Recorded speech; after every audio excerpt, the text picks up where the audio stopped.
की जरूरत सबसे अधिक उत्तर और पश्चिम भारत में पड़ी। भाइयों और बहनों, लॉजिस्टिक्स की इतनी चुनौतियों से जूझते हुए देश ने युद्ध स्तर पर काम किया। देश और दुनिया में दिन रात जहां से भी संभव हो वहां से oxygen plants, oxygen tanker arrange किए गए, स्पेशल ऑक्सीजन ट्रेन चलाई गई, खाली टैंकरों को तेजी से पहुंचाने के लिए वायुसेना के विमान लगाए गए, प्रोडक्शन बढ़ाने के लिए डीआरडीओ के माध्यम से तेजस फाइटर प्लेन की टेक्नोलॉजी को लगाया गया। पीएम केयर्स से देश में पीएसए ऑक्सीजन प्लांट लगाने पर काम तो तेज हुआ ही, 1 लाख से अधिक ऑक्सीजन कंसंट्रेटर के लिए पैसा भी दिया गया। साथियों, भविष्य में कोरोना से लड़ाई के लिए हमारी तैयारी और पुख्ता हो, इसके लिए देश भर में पीएसए ऑक्सीजन प्लांट का नेटवर्क तैयार हो रहा है। बीते कुछ महीनों में पीएम केयर्स द्वारा स्वीकृत 1150 से अधिक ऑक्सीजन प्लांट्स काम करना शुरू कर चुके हैं। अब देश का हर जिला पीएम केयर्स के तहत बने हुए ऑक्सीजन प्लांट से कवर हो गया है। पीएम केयर्स के सहयोग से बने इन ऑक्सीजन प्लांट्स को जोड़ लें तो केंद्र सरकार, राज्य सरकार, इन सभी के प्रयासों से देश को करीब 4000 नए ऑक्सीजन प्लांट्स मिलने जा रहे हैं। ऑक्सीजन की चुनौती का मुकाबला करने में अब देश और देश के अस्पताल पहले से कहीं ज्यादा सक्षम हो रहे हैं। साथियों, ये हर भारतवासी के लिए गर्व की बात है कि कोरोना वैक्सीन की 93 करोड़ डोज लगाई जा चुकी है। बहुत जल्द हम 100 करोड़ के आंकड़े को पार कर पाएंगे और पार कर जाएंगे। भारत ने कोविन प्लेटफॉर्म का निर्माण करके पूरी दुनिया को राह दिखाई है कि इतने बड़े पैमाने पर वैक्सीनेशन किया कैसे जाता है। पहाड़ हो या रेगिस्तान, जंगल हो या समंदर, 10 लोग हो या 10 लाख, हर क्षेत्र तक आज हम पूरी सुरक्षा के साथ वैक्सीन पहुंचा रहे हैं। इसके लिए देश भर में 1,30,000 से ज्यादा टीकाकरण केंद्र स्थापित किए गए हैं। यहां राज्य सरकार के प्रभावी मैनेजमेंट की वजह से उत्तराखंड भी बहुत जल्द 100% पहली डोज का पड़ाव पूरा करने वाला है और इसके लिए मुख्यमंत्री जी को, उनकी पूरी टीम को, यहां के हर छोटे मोटे सरकार के साथियों को मैं हृदय से बहुत बहुत बधाई देता हूं। भाइयों बहनों, जहां तराई जैसी समतल भूमि है, वहां शायद इन कामों में सरलता रहती है। मैं इस धरती से बहुत जुड़ा रहा हूं। यहां वैक्सीन पहुंचाना भी कितना कठिन होता है।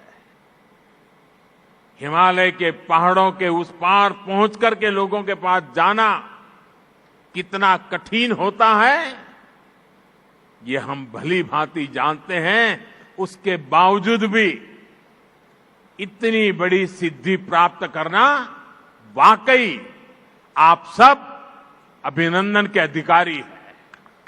भाइयों और बहनों, 21वीं सदी का भारत जनता की अपेक्षाओं, जनता की आवश्यकताओं का पूर्ण समाधान करते हुए ही आगे बढ़ेगा। आज सरकार इस बात का इंतजार नहीं करती कि नागरिक उसके पास अपनी समस्याएं लेकर आएगा तब कोई कदम उठाएंगे। सरकारी माइंडसेट और सिस्टम से इस भ्रांति को हम बाहर निकाल रहे हैं। अब सरकार नागरिक के पास जाती है। गरीबों को पक्का घर हो, बिजली, पानी, शौचालय और गैस कनेक्शन हो, 80 करोड़ से अधिक लोगों को मुफ्त राशन हो, किसानों के बैंक खाते में सीधे हजारों करोड़ रुपए भेजने हो, पेंशन और बीमा की सुविधा हर भारतीय तक पहुंचाने के प्रयास हो, जनहित के ऐसे हर लाभ इसी वजह से तेजी से सही हकदार तक पहुंचे हैं। साथियों, स्वास्थ्य के क्षेत्र में भी भारत इसी अप्रोच से आगे बढ़ रहा है। इससे गरीब और मध्यम वर्ग की बचत भी हो रही है और उसे सुविधा भी मिल रही है। पहले जब किसी को गंभीर बीमारी होती थी तो वो आर्थिक मदद के लिए यहां वहां नेताओं या फिर सरकारी दफ्तरों के चक्कर काटता था। आयुष्मान भारत ने इस परेशानी को हमेशा के लिए खत्म कर दिया है। अस्पताल के बाहर लंबी लाइनों, इलाज में होने वाली देरी, मेडिकल हिस्ट्री का अभाव, इस वजह से कितने ही लोग परेशान होते रहे। अब आयुष्मान भारत डिजिटल मिशन, इससे पहली बार इसका समाधान करने का प्रयास भी शुरू हुआ है।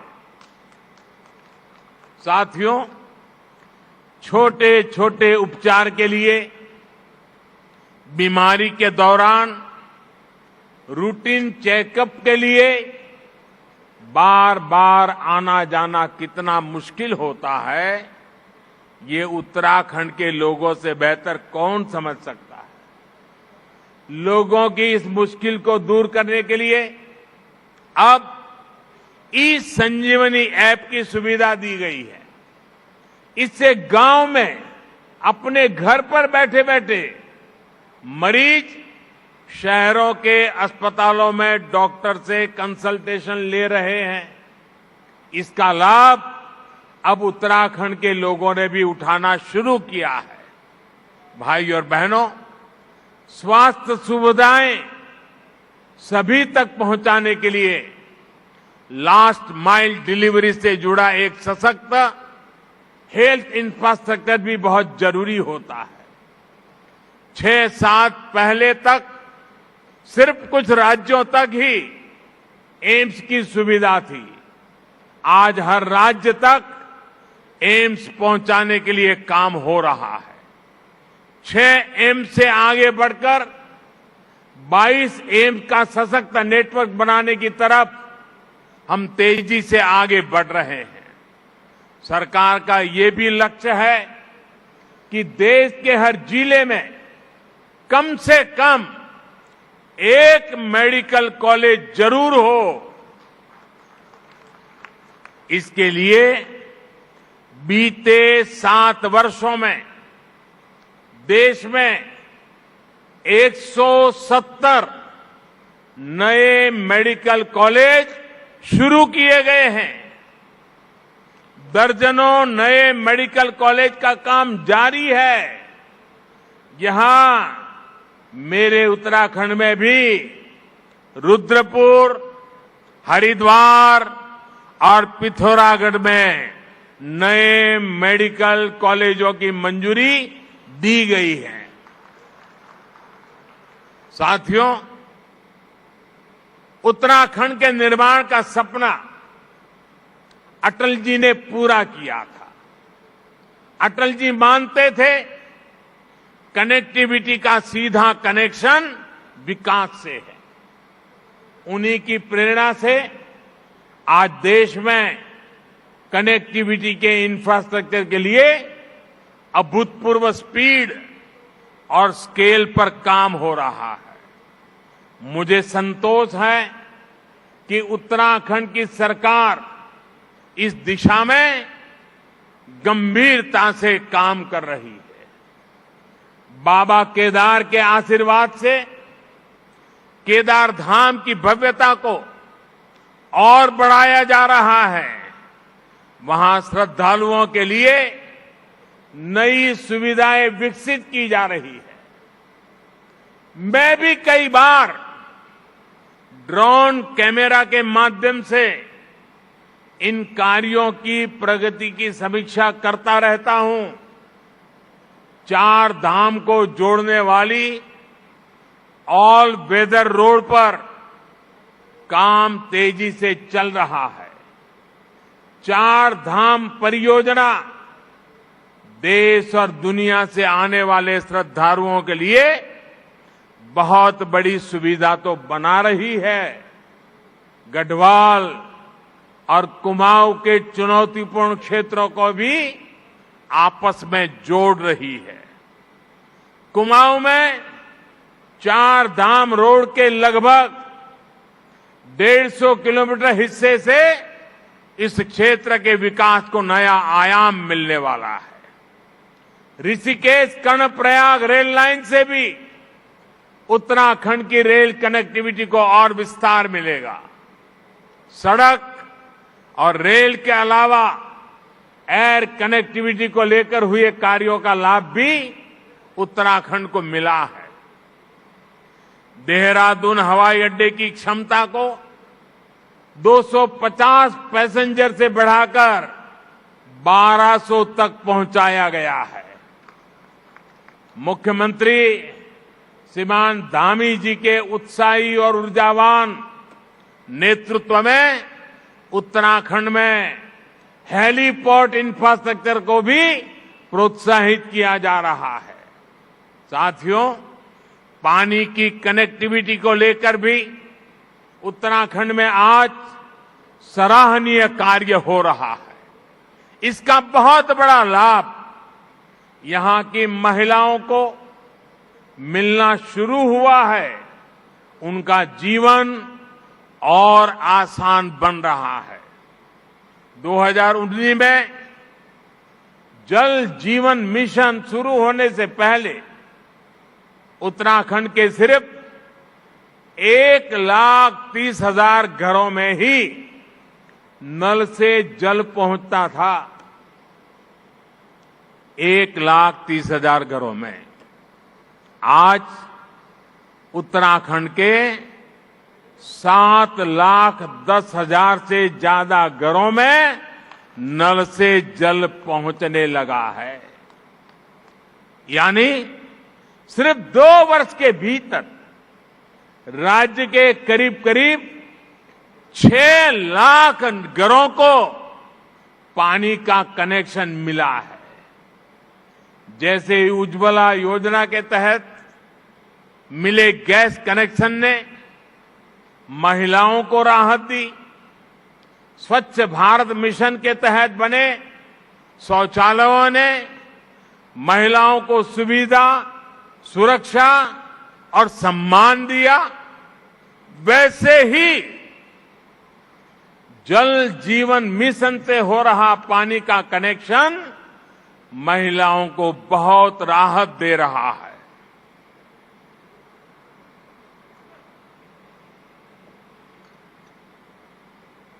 साथियों, उत्तराखंड की देश की सुरक्षा में बहुत बड़ी भूमिका है।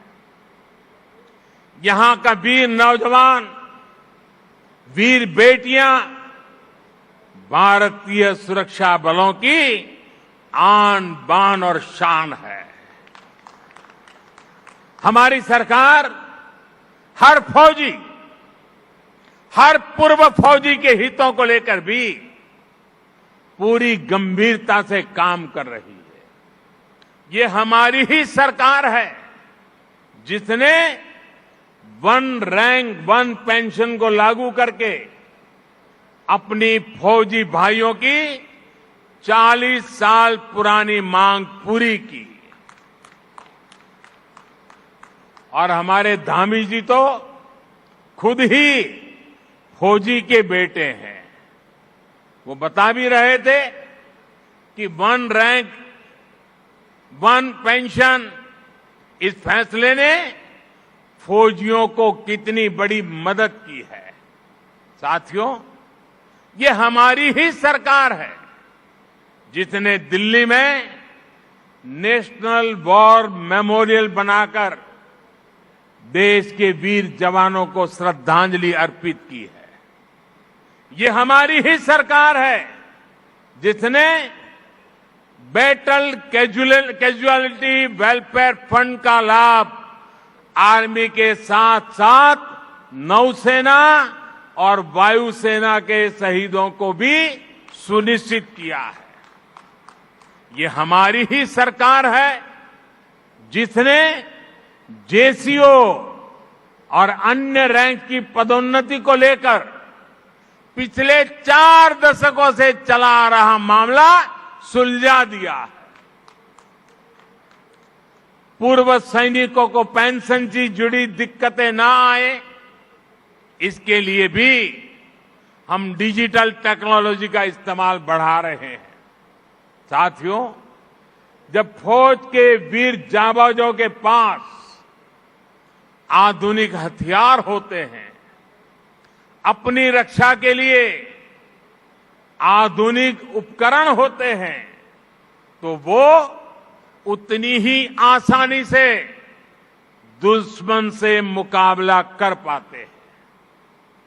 ऐसी जगहों पर जहां मौसम हमेशा खराब रहता है, वहां भी आधुनिक उपकरणों से उन्हें बहुत मदद मिलती है। हमारी सरकार ने रक्षा क्षेत्र में जो आत्मनिर्भरता का अभियान चलाया है, वो भी बहुत बड़ी मदद हमारे फौजी साथियों की करने वाला है। और निश्चित तौर पर सरकार के इन सभी प्रयासों का लाभ उत्तराखंड को होगा, यहां के लोगों को भी होगा। भाइयों और बहनों, हम दशकों की उपेक्षा से देवभूमि को निकालने का बहुत ईमानदारी से, पूरी गंभीरता से प्रयास कर रहे हैं। बेहतर इंफ्रास्ट्रक्चर बनने के बाद वीरान पड़े गांव फिर से आबाद होने लगे हैं।